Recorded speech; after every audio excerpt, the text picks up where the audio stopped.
When my sons started destroying the business I had spent my life building, they expected me to see a failing company. I saw a conspiracy. I did not get angry or fight them. I just agreed to their plan to sell. Then I quietly began building a new business right under their noses. This new business had no assets, no inventory, and no name. It was built on the one thing they had forgotten to steal: loyalty. They thought they were selling a company for a fortune. They were about to learn they had sold an empty building for pennies, and I was holding the keys to the real value. Before we continue, please subscribe to the channel and tell me in the comments, what is more valuable, a brand name or a good reputation? My name is Jacob Thorne, and at 70 years old, my hands know the language of wood. Here in North Carolina, a place known for fine furniture, I am a woodworker. For 45 years, my company, Thorne & Sons Fine Furniture, has been a benchmark for quality. We do not mass produce, we build. We take solid planks of cherry, oak, and walnut and turn them into pieces that are meant to last for generations. The workshop smells of sawdust, varnish, and hard work. It is the only life I know. My two sons, Ben and Sam, were supposed to be my legacy. I named the company for them, believing they would take over with the same pride I had. I was wrong. Ben, the older one, has a business degree and thinks like an accountant. He sees the craft not as an art, but as an inefficient production line. He talks about profit margins and supply chains, always focused on the bottom line. Sam, the younger one, has ambition but no discipline. He wants the respect of a master craftsman without putting in the decades of work. He sees the business as a birthright, an inheritance he is tired of waiting for. Their campaign to take over began last year. It was a quiet, two-part attack. Ben would show me spreadsheets, his face full of serious concern. "Dad, the numbers don't lie," he would say, pointing to a graph that was always trending downward. "Our overhead is too high. Our production is too slow. The market is changing. We can't compete." Sam would work the shop floor, his bad attitude a slow poison. He would complain to the other craftsmen about my old-fashioned methods. He would let small finishing mistakes slip through, errors that were almost unnoticeable to a customer, but were a clear signal to our high-end clients that our quality was slipping. I saw what they were doing. They were creating a story of failure. They were manufacturing a crisis that only they could solve. Their solution was always the same. "There's a company, Dad," Ben would say, his voice low and reasonable. "A big national furniture brand. They want to buy us. They love our name, our history. They want to bring Thorne & Sons quality to a national market." I knew the company he meant. They were a corporate giant that mass-produced cheap particle board furniture in overseas factories. They did not want my quality. They wanted my name. They wanted to buy my reputation and put it on their disposable products. The final proof of their sabotage came from a phone call from my oldest client, a hotel owner from Atlanta. I had been building custom furniture for him for 30 years. "Jacob," he said, his voice full of reluctance, "I have to cancel the new order. The last shipment we received was not right. The finish was uneven. A joint on one of the chairs was loose. It was not your work. I don't know what's happening over there, but I can't risk my own reputation on it." I knew exactly what was happening. Sam had personally overseen that shipment. The loose joint and the uneven finish were not mistakes. They were acts of sabotage, designed to drive away my most loyal customers and prove to me that the business was failing. This was not just a disagreement about the company's future. This was a deep betrayal, an act of destruction aimed at the heart of my life's work. They were not just trying to convince me to sell. They were burning my house down and then pointing to the flames as proof that I needed to move. That night, I made a decision. I would not fight the fire. I would let them think it was consuming everything. Then, like a controlled burn, I would use the fire they started to clear the way for something new and stronger to grow in its place. The day after the call from my Atlanta client, I called a meeting with Ben and Sam. I sat them down in my dusty office, the scent of fresh-cut cherry wood heavy in the air. I played my part. I looked tired, defeated, a man who had finally accepted the inevitable. "You're right," I said, my voice a quiet, weary resignation. "I can't keep up anymore. The business. It's not what it used to be. If you think selling is the best option, then I'll trust your judgment." A look of triumphant, barely concealed relief on their faces was a thing to behold. They thought they had finally won, that the stubborn old man had at last surrendered to their superior modern vision. They immediately took charge, their energy a whirlwind of corporate activity. Ben handled the negotiations with a national furniture giant, a company called Global Living. He spent his days on the phone with their lawyers and acquisition team, hammering out the details of the sale. Sam, in the meantime, was tasked with creating a full inventory of the business, a detailed list of every piece of equipment, every plank of lumber, every can of varnish. He saw it as a tedious but necessary task, the final accounting of the assets they were about to cash in. They were so focused on the prize, on the number at the bottom of the sales agreement, that they were completely blind to what I was doing in the background. My plan was not to save the business they were selling, but to start a new one, a ghost company that would rise from the ashes of the old. My first move was to contact my most loyal and skilled craftsmen, the men I had worked with for decades, the men who, like me, saw their work not just as a job, but as a craft. I met with them one by one, not in the workshop, but in their homes, in quiet coffee shops. I told them the truth. I told them about my son's sabotage, about the impending sale to a corporate giant that would replace their skilled hands with machines in an overseas factory. I saw the anger and the disappointment in their eyes. Then I made them an offer. "Thorne & Sons is finished," I told them, "but our work is not. I am starting a new, smaller, custom build shop. No name, no brand, just a group of master craftsmen building the best furniture in the country. There will be less work, but it will be better work. Are you with me?" Every single one of them, without a moment's hesitation, agreed. They were not loyal to a brand name. They were loyal to the work, and to me. My next step was to secure my future business. I began to quietly, systematically, contact my oldest and most valuable clients, the ones like the hotelier in Atlanta, the architects, the interior designers who had been the lifeblood of my business for decades. I told them the same story. I told them Thorne & Sons was being sold, that its name would now be on mass-produced furniture, and that its reputation for quality was about to end. Then I told them about my new, unnamed venture. "The sign on the door will be different," I said, "but the hands that build the furniture will be the same. If you want the real thing, you'll know who to call." The response was immediate and unanimous. They did not care about the brand name Thorne & Sons. They cared about the quality that came from my workshop. They pledged their future business to my new, still unnamed company. My final preparation was the most direct act of sabotage of all. While Sam was busy inventorying the assets for the sale, I began to replace them. I took my most valuable tools, the handcrafted Japanese saws, the antique German hand planes, the custom-calibrated machines, and I moved them piece by piece in the dead of night to a new anonymous workshop I had rented on the other side of town. I replaced them with cheap, serviceable, but ultimately inferior tools I bought from a big-box hardware store. I did the same with our lumber. I took my priceless 20-year-old stock of aged cherry, walnut, and maple, the heart of our quality, and I replaced it with freshly cut, unseasoned, and far cheaper wood from a local lumber yard. Sam, in his ignorance, did not know the difference.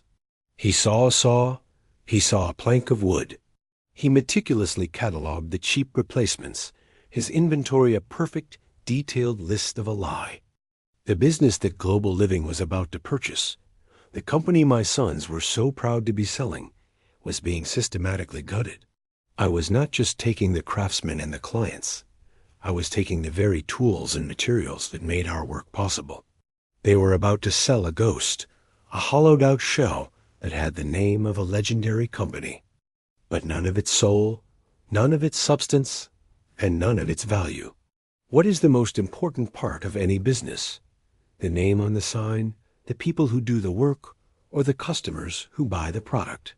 Let me know your thoughts in the comments, and hit the like button if you think my sons are about to get a hard lesson in business. The full scope of my son's betrayal was on display in the final days before the sale.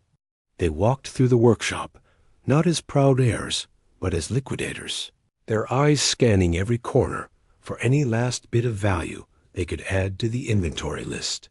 They saw the cheap, new tools I had put in place of my antique collection and saw only a complete, well-stocked workshop. They saw the stacks of unseasoned, low-grade lumber and saw only raw materials. Their ignorance of the craft they claimed to be a part of was my greatest weapon. The immediate consequence of their actions was a profound, final detachment. I looked at Ben and Sam, at their eager, greedy faces, and I no longer saw the boys I had raised. I saw two business partners engaged in a hostile takeover, and I treated them as such. My interactions with them became purely transactional. I answered their questions about the inventory with simple, factual, and utterly misleading answers. I reviewed the final sales agreement they had negotiated with Global Living, a document that sold the company, its name, its assets, and its goodwill for a single lump sum payment. I did not argue, I did not negotiate, I simply nodded my approval. My plan was now entering its final, crucial phase. The sale of Thorne and Sons was not just an end, it was a beginning. It was the source of the seed capital I needed for my new, leaner, and more exclusive venture. I had the craftsmen, I had the clients, I had the tools and the materials. Now I needed a new space, a new home for our work, a place that was untainted by the ghost of my son's betrayal. I found the perfect location. It was an old, forgotten textile mill on the outskirts of town, a beautiful brick building with high ceilings and huge, north-facing windows that flooded the space with the steady, even light that is a craftsman's best friend. It was larger than my old workshop, and it was available for a fraction of the price of any commercial property in the city center. I used a small portion of my own personal savings, the money my sons knew nothing about, to secure a lease. The day my 5 most trusted craftsmen and I walked into the empty, echoing space of the old mill, I felt a surge of energy I had not felt in years. We were not just building a new workshop. We were building a fortress, a place where the values of true craftsmanship would be preserved. We spent the next 2 weeks working with a quiet, focused intensity. We moved in my priceless antique tools. We built new, custom workbenches. We installed the state-of-the-art ventilation system I had always dreamed of. While my sons were busy planning how they would spend their inheritance, I was busy building the machine that would make that inheritance worthless. My most important preparation, however, was a legal one. I hired a new, aggressive intellectual property lawyer. I explained the situation to him. I told him that the name Thorne and Sons was about to be sold to a corporate giant that would attach it to inferior products. I then told him my plan. I wanted to register a new trademark, a simple, elegant mark of quality. It would not be a name. It would be my own personal signature, the signature of Jacob Thorne, the master craftsman. My lawyer loved the idea. It was a brilliant end run around the concept of a brand name. The name Thorne and Sons would belong to Global Living, but the reputation, the guarantee of quality that came from my own hand, would now be legally attached to my signature alone. We filed the paperwork immediately. The final piece was to prepare for the transition. I had my new lawyer draft a simple 1-page letter.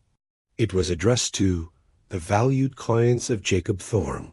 The letter was a quiet, dignified announcement. It stated that the company known as Thorne and Sons had been sold, and that its name would no longer be associated with the quality and craftsmanship they had come to expect. It then announced the formation of a new bespoke workshop, a guild of master craftsmen, led by me, and that any piece of furniture bearing my personal trademarked signature was a guarantee of the same quality they had always known. The letter did not mention my sons. It did not mention their sabotage. It was not an attack. It was a simple, powerful declaration of authenticity. I had 1,000 of these letters printed and placed in sealed envelopes. They were ready to be mailed the day after the sale was finalized. My sons were about to sell a name. I was about to transform my own name into the only brand that mattered. They thought they were selling the golden goose. They had no idea I was about to walk away with the goose, leaving them with nothing but a handful of cheap, useless feathers. Do you think a person's name can be more powerful than a company's brand? Let me know your thoughts in the comments below. The final days before the closing were a study in contrasts. My sons were a whirlwind of triumphant, arrogant activity. They walked through the old workshop like conquering heroes, pointing out pieces of equipment to the transition team from Global Living, their voices full of a false proprietary pride.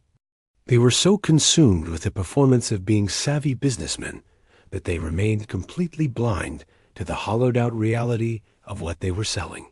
They saw the cheap replacement tools and the low-grade lumber and saw only a complete, functioning workshop ready for handover. Their lack of knowledge was my greatest asset. My own days were quiet, methodical, and focused. I spent my time at the new workshop in the old textile mill, a place my sons did not even know existed. With my team of loyal craftsmen, we began to work. We did not build an inventory. We built a single, perfect piece of furniture. It was a magnificent 10-foot-long dining table, crafted from a single, breathtaking plank of 20-year-old black walnut I had been saving for a special occasion. It was a masterpiece of the craft, a testament to the skill, the materials, and the integrity that had once been the heart of Thorne and Sons. This table was not for sale. It was a statement. It was a physical manifestation of the quality that would define our new, unnamed venture. It was the centerpiece for the trap I was about to spring. The plan was now in its final, delicate phase. The closing of the sale was scheduled for a Friday morning. I knew that Global Living, eager to capitalize on their new acquisition, was planning to issue a major press release on Monday, announcing their purchase of the legendary Thorne and Sons brand. I had to move within that narrow 48-hour window. My lawyer had already done the legal groundwork. We had formed a new, simple business entity. It had no name, just a legal registration number. But it was the legal owner of my new workshop, my tools, my lumber, and my newly trademarked signature. My final preparation was to orchestrate the unveiling of my new business. I reached out to the editor of the most prestigious architectural design magazine in the country, a woman I had known professionally for years. I told her I was giving her an exclusive, a major story about the future of American craftsmanship.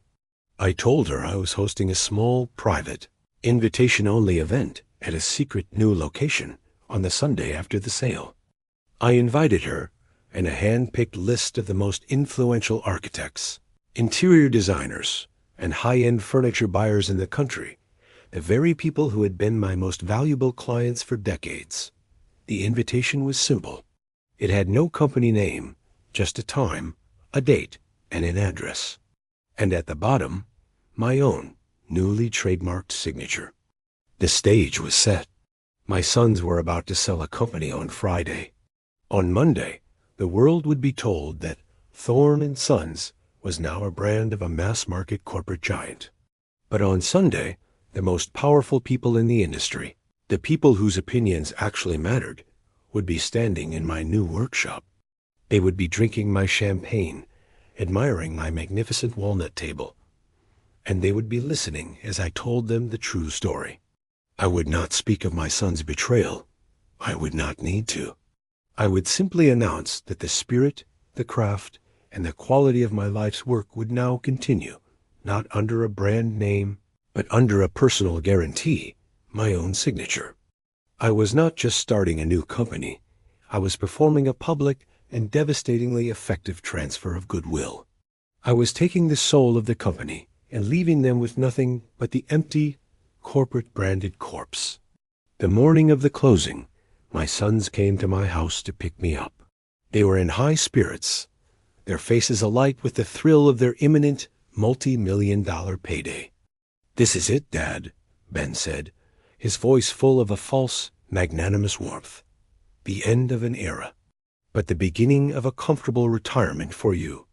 "We'll take care of you, Dad," Sam added, his hand on my shoulder. "You won't have to worry about a thing." I just smiled. "I know you will," I said.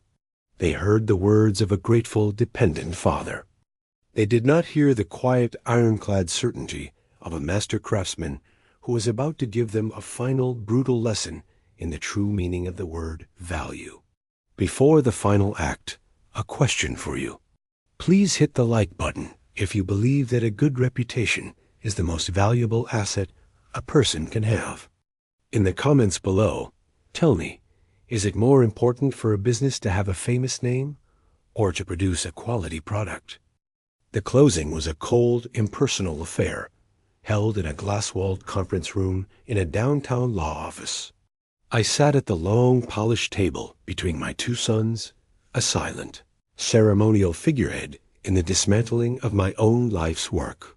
The lawyers from Global Living were on the other side, their faces impassive, their movements efficient. Ben, my son, did all the talking, his voice full of a confident, practiced business speak. He was in his element, a young titan of industry closing a major deal. Sam just sat there, a smug, impatient smile on his face, his eyes already mentally spending the money. I played my part. I signed where I was told to sign, my hands steady, my face a mask of quiet, dignified resignation. I was the old lion, graciously stepping aside for the young, ambitious princess. The final document was signed. The wire transfer was initiated. And just like that, 45 years of my life, the company that bore my name and the names of my sons, was gone. It now belonged to a faceless corporation. As we left the law office, my sons were practically vibrating with a triumphant, greedy energy. "We did it," Sam said, slapping Ben on the back. "We actually did it." "It was the right move, Dad," Ben said to me, his voice full of a false, magnanimous justification. "This secures our family's future for generations." I just nodded. "I'm tired," I said. "I think I'll go home and rest." They saw a man defeated, a man retreating into the quiet obsolescence of old age. They dropped me at my house, promising to come by the next day, discuss the exciting next steps for the family's finances. I watched them drive away, two young men who believed they had just won the world. They had no idea the world they had just purchased was a hollowed-out, worthless shell, and that the real world, the world of true value, was about to be revealed to a very different audience. The next 48 hours were a whirlwind of quiet, focused activity. The moment I got home, I began to make the calls. I spoke personally to every craftsman, every client, every designer I had invited to my secret Sunday event. I confirmed their attendance. The response was 100%. The most powerful people in the industry were not just coming. They were excited, intrigued by the mystery, and fiercely loyal to me. While my sons were celebrating, my own true company was preparing for its grand opening. The new workshop at the old textile mill was transformed. We cleaned it from top to bottom. We arranged my antique tools in beautiful, museum-quality displays. We set up a small, elegant bar, and in the center of the vast, sunlit space, we placed the magnificent, 10-foot-long black walnut table, a single perfect testament to the quality of our work. It was not a factory. It was a guild, It was not a business. It was a statement. The plan was in motion. The invitations were accepted. The stage was set. And my sons were completely, blissfully, and arrogantly unaware. They spent their Saturday, I later learned, at a luxury car dealership, picking out the new sports cars they planned to buy with their inheritance. They were so busy spending the money in their minds, they never once thought to question what I was doing with my time. They believed I was at home, a sad old man mourning the loss of his past. They had no idea I was in a beautiful, sunlit mill on the other side of town, building the foundation of their future ruin. The final piece of the plan was the one that would land the following Monday, the morning after my event. The 1,000 letters my lawyer had prepared, the ones announcing the transfer of quality from the Thorne and Sons brand to the Jacob Thorne signature mark, were bundled and ready to be mailed. The letters would be the public, official, and legally binding confirmation of the story I was about to tell my guests. It was a perfectly timed, two-pronged attack. The private, influential unveiling on Sunday, and the public, widespread announcement on Monday. By the time the executives at Global Living sat down at their desks on Monday morning to read their celebratory press release, the entire industry, from the top designers to the smallest workshops, would already know the truth. They had not bought a priceless legacy. They had bought an empty name. They had been sold a beautiful, hollow, and utterly worthless box. And I was the one who had walked away with the jewels. Is it more important to have a well-known brand or to have the respect of your peers? Let me know your thoughts in the comments, and don't forget to hit the like button if you appreciate a well-built plan. Sunday afternoon was a cool, clear North Carolina day. The light streaming through the massive north-facing windows of the old textile mill was perfect. My new workshop was filled with a quiet, expectant hum. The most influential people in the furniture and design world were here. They walked through the space, their eyes wide with a professional, appreciative awe. They touched the antique tools, they ran their hands over the stacks of aged, beautiful lumber, and they all eventually gathered around the magnificent, black walnut table that stood in the center of the room like a piece of high art. The editor from the design magazine, a woman with a famously sharp eye, and an even sharper pen, circled the table 3 times, her expression one of deep, sincere admiration. "Jacob," she said, her voice full of a quiet respect, "what is this place?" I stood before them, not as a defeated old man, but as a master craftsman in his element. I was not nervous. I was home. "This place," I began, my voice clear and steady, carrying easily through the quiet, respectful room, "is the future. Or rather, it is the continuation of the past." I then told them the story. I did not speak of my son's betrayal. I did not need to. I simply spoke of the business. I told them that the company known as Thorne and Sons Fine Furniture, the company I had built for 45 years, was now the property of a mass-market corporate giant. I explained that its name would now be attached to furniture built in factories overseas, furniture that I had not designed, had not built, and would not endorse. I saw a ripple of shock and disappointment go through the crowd. These were people who had built their own reputations on the promise of quality, and they understood immediately what the sale meant. The Thorne and Sons they had known and trusted was dead. Then I changed my tone. I gestured to the craftsmen standing quietly along the wall, the men who had been the true heart of my old company. "The name is gone," I said, my voice now full of a quiet, powerful pride. "But the hands are still here. The skill is still here. The integrity is still here. We are no longer a brand. We are a guild. A small, bespoke workshop dedicated to one thing, building the finest handcrafted furniture in the world." I then walked over to the magnificent walnut table and ran my hand along its smooth, flawless surface. "And every piece that leaves this workshop," I declared, "will bear one single mark of quality, not a brand name, but my own personal, and now legally trademarked signature. I held up a small, elegant brass plaque, engraved with my own flowing signature. "If it has this mark," I said, "it is my work. It is our work. If it does not, it is just a name." The climax was not a loud, angry confrontation. It was a quiet, powerful, and devastatingly effective business transaction. In that single 20-minute speech, in front of the most powerful and influential audience imaginable, I had performed a complete and total transfer of goodwill. I had officially and publicly declared the brand name Thorne and Sons to be worthless, and I had simultaneously established my own signature as the new undisputed benchmark for quality in the industry. The editor of the magazine was already on her phone, her face alight with the thrill of a massive, exclusive story. The architects and designers were not just listening, they were placing orders. They crowded around me, shaking my hand, pledging their loyalty not to a company, but to a craftsman. By the time the event was over, I had a backlog of commissions that would keep my new workshop busy for the next 2 years.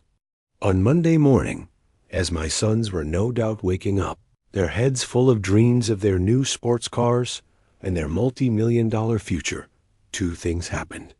First, the 1,000 letters announcing my new venture were dropped in the mail, informing the wider world of the truth. And second, the CEO of Global Living, the man who had just paid a fortune for my old company, sat down at his desk to read the exclusive front-page story on the Design magazine's website. The headline was simple, direct, and for him, absolutely catastrophic. "Jacob Thorne is dead. Long live Jacob Thorne." An exclusive look inside the master craftsman's new secret workshop. My sons had sold him a name, but I, with a single perfectly timed event, had stolen back its meaning, its reputation, and its soul. They had a check in their hands, but they had no future. I had a workshop full of orders, a team of the best craftsmen in the country, and a legacy that was now, finally and truly, my own. They had been outmaneuvered, outplayed, and left with nothing but a hollow, empty, and now utterly worthless brand name. What is the most important element of a successful business? A well-known name, a loyal customer base, or a superior product? Hit the subscribe button if you believe in the value of a good name, and let me know your thoughts in the comments. The fallout from my Sunday announcement was a quiet and brutal corporate affair. The CEO of Global Living, a man not accustomed to being made a fool of, was furious. I learned through Allow Your Friend that he immediately tried to nullify the sale, claiming my sons had committed fraud by misrepresenting the value of the company's goodwill. But the contract, the one Ben had been so proud of negotiating, was ironclad. They had sold the assets and the name, and the transaction was final. There was no clause about the father's loyalty. The legal battle that followed was not mine, but theirs. Global Living, unable to get their money back, turned their full legal might on my sons. They sued them for the total value of the sale, claiming they had been deliberately misled. The fortune that Ben and Sam had held in their hands for less than 72 hours was immediately frozen, locked away in an escrow account to await the outcome of a long, ugly, and ruinously expensive legal war. They had their money, but they could not touch it. They were trapped in a legal prison of their own making. I did not participate in the lawsuit. I was not a witness. I simply went to work. My new, unnamed guild, which the industry had started calling the Thorne Guild, was a resounding success. We were inundated with commissions from the most prestigious clients in the country. We worked not on a production line, but on one beautiful piece at a time, our workshop filled with the clean scent of real wood and the quiet, satisfying sounds of handcrafted work. It was not just a business, it was a calling, and for the first time in years, I was truly happy. My sons' lives, in contrast, unraveled. Their dream of a quick, easy fortune was replaced by a nightmare of legal fees and depositions. They had to sell their own homes to pay their lawyers. Their reputations in the local business community were destroyed. They were seen not as savvy dealmakers, but as foolish, greedy boys who had been outsmarted by their own father.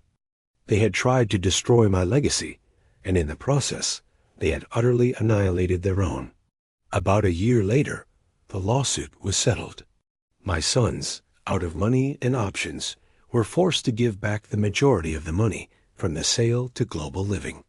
They were left with a fraction of what they had started with, a sum that was further diminished by their massive legal bills.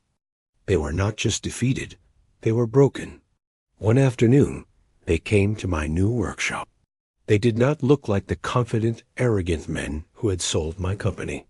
They looked tired, worn down, and profoundly defeated. They stood in the beautiful, sunlit space, surrounded by the incredible work my team was doing. And for the first time, I think they finally understood the value of what they had thrown away. "Dad," Ben began, his voice quiet and humbled. We made a mistake. A terrible mistake." "We were wrong," Sam added, his own voice barely a whisper. "We didn't understand. I did not offer them forgiveness. I did not offer them a job. I simply offered them the truth." "You didn't see a business," I said, my voice calm and even. "You saw a bank account. You sold the name, but you forgot that I was the one who gave that name its value. A lesson you have now paid a very high price to learn." I did not throw them out. I did not rage. I simply turned and went back to my work, leaving them to stand in the quiet. Productive hum of the legacy they had tried to sell, a legacy that was now thriving, more powerful and more respected than ever without them. My revenge was not in their financial ruin. My true and lasting victory was in the beautiful, solid, and honest work of my own two hands. It was in the loyalty of my craftsmen, in the respect of my clients, and in the quiet, profound satisfaction of knowing that I had built something that could not be bought, or sold something that was truly and finally my own. That is how I got my so sweet revenge, and I would do it all over again. Thank you for following my story. Please subscribe, hit the like button, and leave a comment telling me what you believe is the most important foundation for a successful business.